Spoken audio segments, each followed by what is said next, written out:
Hello and welcome to the chai tapri show, वो show जहां बात करते हैं पूरे हफ्ते की कड़क कटिंग और मसालेदार खबरों पर। इस शो का पहला सेक्शन है आपको और मेरा दोनों का फेवरेट सबसे मजेदार अतरंगी खबरें। तो चलो शुरू करते हैं। देखो यार, जब भी हम किसी नई जगह पर जाते हैं हम चाहते हैं कि उस जगह को घूमें, वहाँ के कल्चर को एक्सपीरियंस करें, नया नया खाना ट्राई करें। लेकिन अक्सर वहाँ के जो लोकल्स होते हैं उनका पूरा ध्यान इस बात पर होता है कि कैसे उस टूरिस्ट को लूटा जाए और उसे बेवकूफ़ बना के उसके सारे पैसों को ऐंठ लिया जाए। अब ऐसा ही किस्सा सामने आया इटली से, जहाँ एक आदमी जो कि वहाँ पर टूरिस्ट था वो एक कैफे में गया और उसने वहाँ पर एक सैंडविच ऑर्डर किया। अब एपरेंटली इस आदमी के साथ उसका एक दोस्त भी था। तो जब सैंडविच आया तो आदमी ने वेटर से रिक्वेस्ट की कि भाई जरा सैंडविच को 200 में बांट दे। वेटर ने चाकू उठाया और सैंडविच के दोस्त से कर दिए। अच्छा, गजब तब हुआ जब इसका बिल आया, जिसमें लगभग 2 यूरोस यानी कि 180 रुपए सैंडविच को 200 में काटने के लगा रखे थे। क्या बोला तूने? मतलब सीरियसली। अच्छा, तब तो इस आदमी ने कुछ नहीं बोला, पर घर जाके इस चीज का रिव्यू डाला। रिव्यू वायरल हो गया और बात पहुंच गई उसी कैफे तक। तो उस पर कैफे ओनर ने जवाब दिया कि भाई साहब, हर चीज की कीमत लगती है।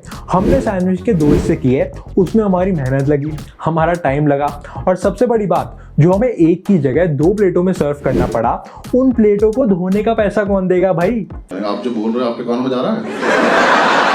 मतलब इस आदमी का बस चलता तो टिश्यू का, केचप का, पानी का और यहाँ तक कि सांस लेने का भी पैसा अलग से लेता। कैसे कैसे लोग रहते हैं यार यहाँ पर। यार, दुनिया में पार्लियामेंट और बिग बॉस के बाद कहीं सबसे ज्यादा ड्रामा होता है तो वो होता है शादियों में। शादी से पहले ड्रामा, शादी के दौरान ड्रामा, और एक बार शादी हो गई फिर तो एंडलेस ड्रामा ही ड्रामा। अच्छा, शादी से जुड़ा हुआ एक सोशल मीडिया पर बड़ा मजेदार किस्सा सामने आया। हुआ यूं कि एक वेडिंग फोटोग्राफर ने रेडिट पर एक पोस्ट शेयर किया। उसमें उसने बताया कि मैं और मेरी पार्टनर एक शादी की वीडियो शूट करने गए थे। हमने वीडियो शूट की, शादी संपन्न हो गई और सब कुछ शुभ मंगल समाप्त हो गया।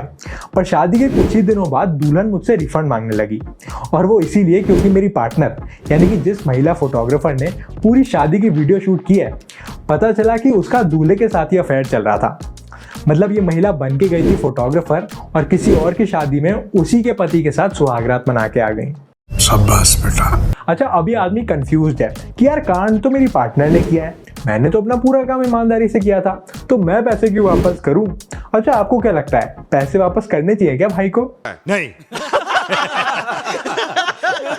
ये जो चाय की केतली आप अपनी स्क्रीन पर देख रहे हो, इसकी कीमत सुनोगे तो आपकी चाय का स्वाद दुगना हो जाएगा।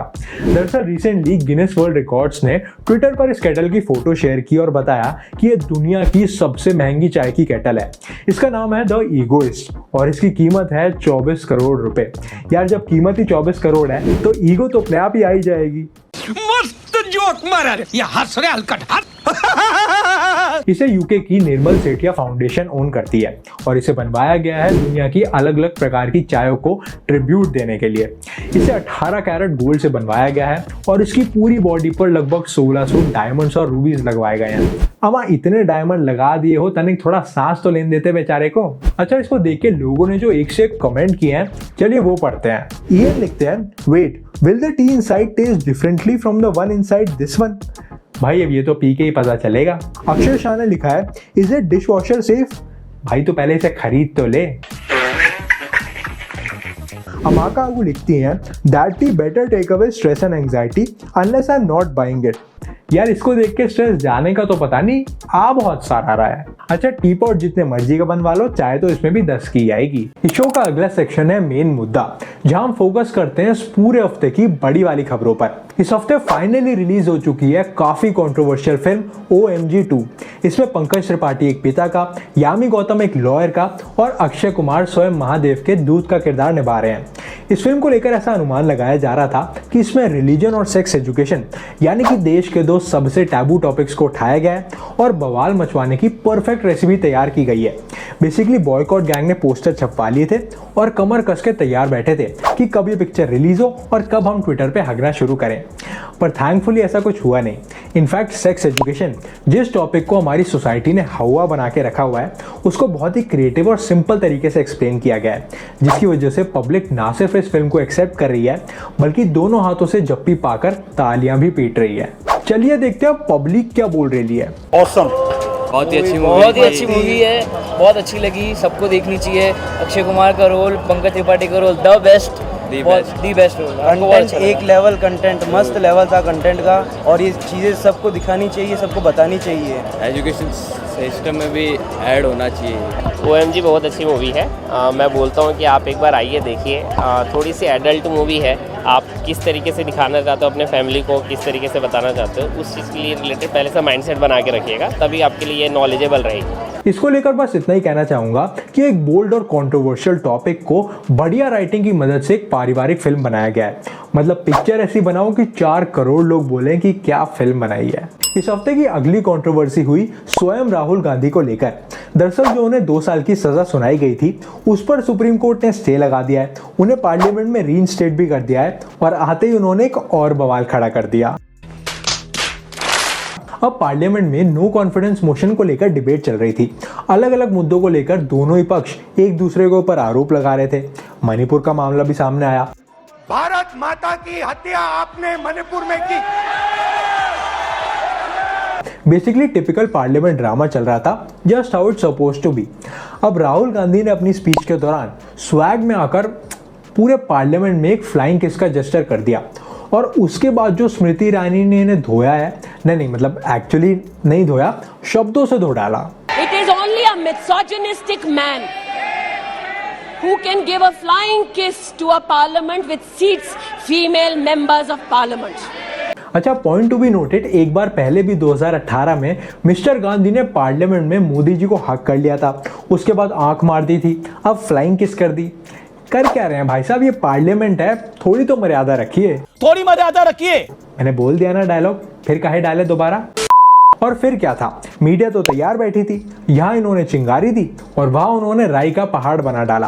कहने को तो इस हफ्ते काफी सारे बिल भी पास हुए हैं, पर नहीं, मीडिया ने सारे जरूरी मुद्दे छोड़कर पूरे हफ्ते 24/7 सिर्फ एक मुद्दे पर बात की है, और वो है चुम्मा। He has blown what is colloquially called a chumma. देखो यार, आजकल इंडियन मीडिया का हाल तो काफी खराब लग रहा है, और हालात देखकर लग भी नहीं रहा कि ये लोग सुधरने वाले हैं। तो इन्हें छोड़ते हैं और हम बढ़ते हैं शो के अगले सेक्शन की तरफ, जिसका नाम है वीकली दरबार, जहां हम कुछ छोटी बड़ी देश विदेश की सारी खबरों का दरबार लगाते हैं। और इससे पहले कि इस दरबार की सभा शुरू करें, थोड़ा लाइक और सब्सक्राइब कर देते तो बड़ी मेहरबानी होती आपकी। इस हफ्ते सरकार एक बिल लेकर आई है जिसके मुताबिक आगे चल के चीफ इलेक्शन कमिश्नर के अपॉइंटमेंट में CJI यानी कि चीफ जस्टिस ऑफ इंडिया का हाथ नहीं होगा। थोड़ा बैकग्राउंड दे देता हूँ, हमारे देश में जितने भी इलेक्शंस होते हैं, चाहे लोकसभा का हो या फिर राज्यसभा का, उसके लिए रिस्पॉन्सिबल होती है इलेक्शन कमीशन ऑफ इंडिया, और इस बॉडी को हेड करते हैं चीफ इलेक्शन कमिश्नर। अच्छा, अब तक हमारे संविधान के मुताबिक चीफ इलेक्शन कमिश्नर का अपॉइंटमेंट प्रेसिडेंट द्वारा किया जाता था, और क्योंकि प्रेसिडेंट कोई भी डिसीजन डायरेक्टली नहीं लेते, तो जो भी प्राइम मिनिस्टर या फिर काउंसिल ऑफ मिनिस्टर्स कहते थे वो डिसीजन फाइनल होता था।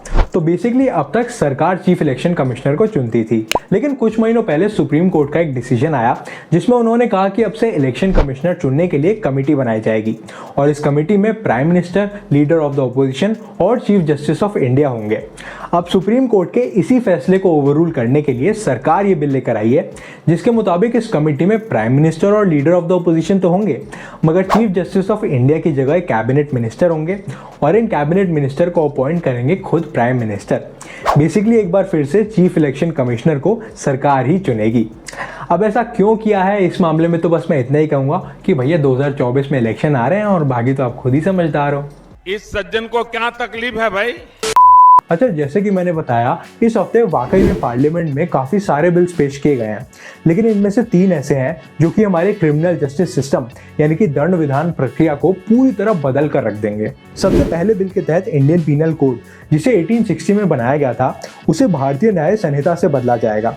दूसरे में क्रिमिनल प्रोसीजर कोड, जिसे 1898 में बनाया गया था, उसे भारतीय नागरिक सुरक्षा संहिता कहा जाएगा। और तीसरा इंडियन एविडेंस एक्ट, जिसे 1872 में बनाया गया था, उसे भारतीय साक्ष्य बिल से बदला जाएगा। देखिए, इनको लाने का मेन मोटिव ये था कि ये जो सारे लॉज हैं ये अंग्रेजों के ज़माने के थे, इनफैक्ट अंग्रेजों ने ही बनाए थे, और अब इन्हें भारतीय संस्कृति के हिसाब से रिवैम्प किया जा रहा है।